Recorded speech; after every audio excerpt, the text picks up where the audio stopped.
Mendadak jadi miliarder, warga desa di Muaro Jambi ramai-ramai beli mobil dan naik haji.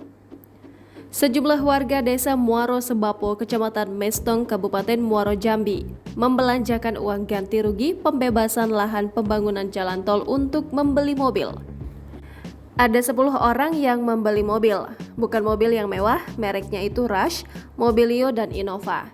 Ya, rata-rata warga yang dapat ganti rugi ini sudah punya mobil, kata Kepala Desa Muaro Sebapo, Wahyu Aditya melalui sambungan telepon pada Jumat 14 Juli 2023. Wahyu mengatakan selain mobil baru, ada juga warga yang membeli mobil bekas.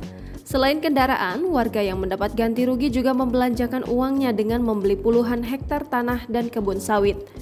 Wahyu mengatakan warga desa sudah mulai menyadari pentingnya investasi serta meningkatkan ekonomi dibanding menghabiskan uang mereka untuk sesuatu yang konsumtif.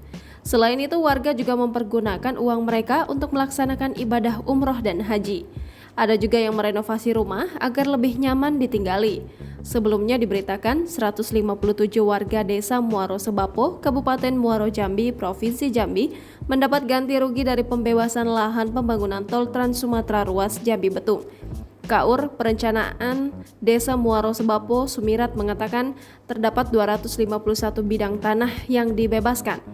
Dari 157 warga, ada 14 warga yang mendapatkan ganti rugi lebih dari 1 miliar, bahkan ada yang mencapai 19 miliar rupiah. Jangan lupa subscribe, share, komen, dan like ya!